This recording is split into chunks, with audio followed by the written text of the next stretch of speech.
Ségolène Huyerne, bonjour. Bonjour. Merci d'avoir accepté notre invitation pour cette nouvelle saison de Cas par Cas. Merci à vous de nous avoir invités surtout. Je vous en prie. Est-ce que vous pouvez nous expliquer un petit peu l'activité de votre cabinet? Oui, donc nous sommes un cabinet de conseil en propriété industrielle, implanté à Nice, dans la région depuis très longtemps, 1892.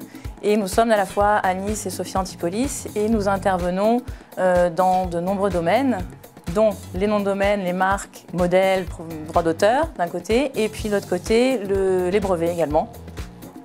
Donc avec une équipe de 12 personnes, dont à peu près 6 experts en propriété intellectuelle qui se partagent ces différents domaines. Très bien. Vous êtes sur... votre clientèle se base un petit peu partout sur la France? En France et puis également au niveau international pour une partie. Oui. Donc nous allons examiner le cas toywatch.fr et toy-watch.fr.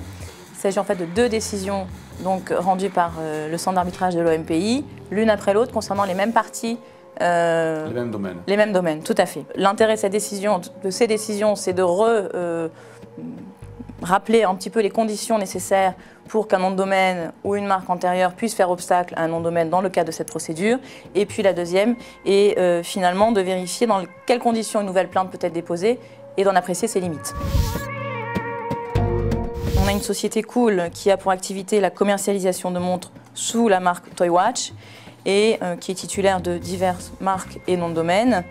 Et elle a eu connaissance de l'existence de ces noms de domaine litigieux toywatch.fr et toy-watch.fr suite à la réception d'un email anonyme dans lequel on lui proposait le rachat de ces... Elle découvre qu'elle a des noms de domaine qui correspondent à ses produits. Tout à fait. Bon, c'est une boîte française? Non, c'est une personne physique. Hein. C'est une personne physique, d'accord. Personne physique, voilà. Tout à fait, personne physique. Et négociation... Qui n'aboutissent pas? Non, du tout. Donc, il y a dépôt d'une plainte. Donc, les arguments du requérant sont excessivement classiques et rappellent ces différents droits. Il y a atteinte, etc. Il faut quand même préciser que ces sites, les noms de domaine redirigent vers un site en français qui affiche des reproductions des modèles Toywatch et qui contiennent des propos erronés sur les produits du requérant. Donc quelque part, ça porte préjudice à son produit? Tout à fait. Ah oui. Exactement. Qu'est-ce que va dire l'expert? Donc il va vérifier si les droits invoqués par le requérant peuvent être retenus. Alors en premier lieu, le requérant faisait état d'une demande de marque communautaire qui finalement a été enregistrée, a été déposée parce qu'elle n'était même pas enregistrée, elle a été déposée postérieurement au nom de domaine litigieux. Donc de facto, elle était écartée immédiatement. Ensuite, il faisait état d'une marque internationale qui ne désignait pas la France. Donc là encore, dans le cas d'une procédure Parle, elle est écartée immédiatement. Il fait état d'une autre marque internationale qui désigne la France cette fois-ci, mais sur laquelle il est le cessionnaire, ce n'est pas le déposant initial. Et la cession à son profit, l'enregistrement de la cession à son profit auprès de l'OMPI est en cours, mais n'est pas encore effective. Donc là, l'expert va l'écarter aussi en faisant appel à un principe bien connu, c'est que pour être opposable au tiers, la cession doit être dûment inscrite. Finalisée, oui. Tout à fait. Cessionnaire, c'est-à-dire que quelqu'un d'autre lui a vendu la marque, voilà, en fait. Il a acheté la marque, une tout à fait, d'accord. Exactement. Donc à ce moment-là, il devient rétroactif, c'est-à-dire qu'il arrive à pouvoir être avant le nom de domaine dans ce cas-là. Exactement, mais encore faut-il que ce soit finalisé. Le titulaire inscrit à la date où il dépose la plainte. D'accord, très bien. L'expert précise même que s'il avait été le titulaire inscrit, la situation aurait été différente. Il aurait pu gagner l'affaire directement.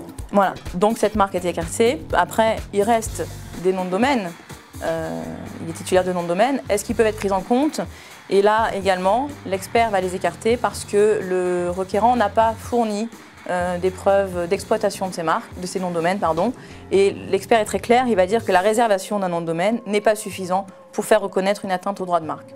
Donc, eh bien, il est débouté de cette demande en fait. Tout à fait, mais il va quand même se prononcer sur l'existence ou non d'une atteinte aux règles de la concurrence. D'accord, oui. Parce que comme on a vu, les noms de domaine litigieux redirigent vers un site qui porte préjudice à celui qui a... Oui, quand même. Tout à fait.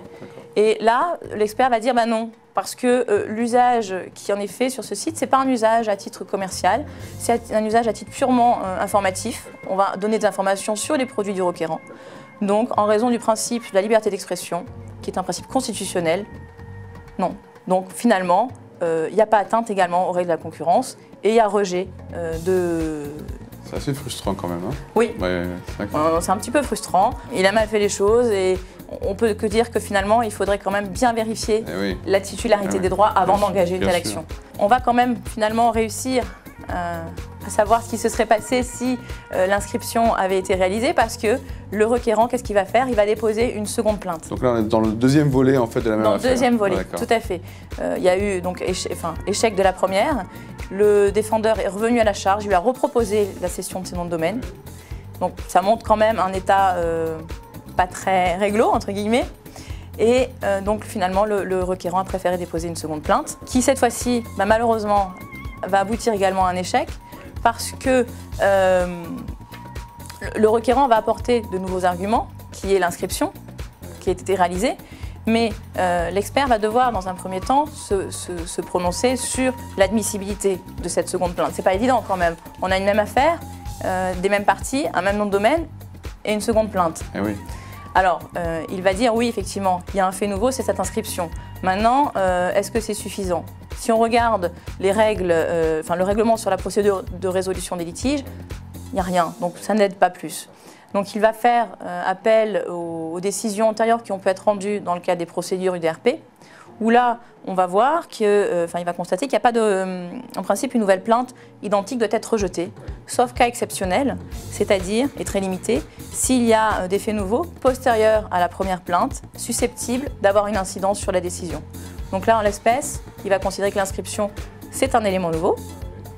OK. Et postérieur, et puis... Et postérieur. Maintenant, il va préciser les limites, c'est-à-dire qu'on va examiner la deuxième décision que par rapport à cet élément. On ne va pas revenir sur l'appréciation ou pas d'une atteinte aux règles de la concurrence, parce que ça a déjà été fait par le premier expert dans la première décision.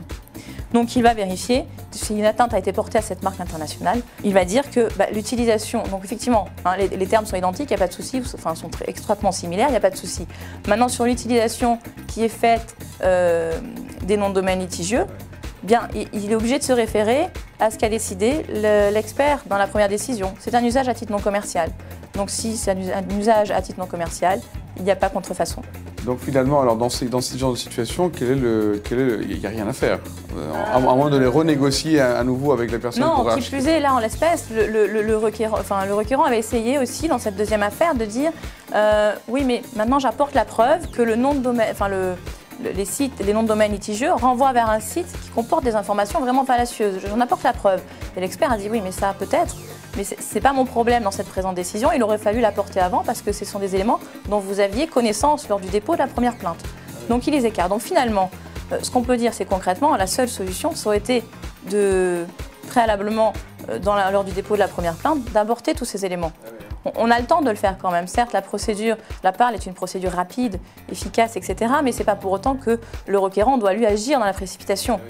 Il n'est pas à 15 jours près pour déposer sa plainte, contrairement à beaucoup d'autres procédures finalement extrajudiciaires, comme les procédures d'opposition en matière de marque, où là, on a une date butoir. Si on outrepasse cette date, on ne peut plus déposer une opposition. Donc on fait avec ce qu'on a à ce moment-là.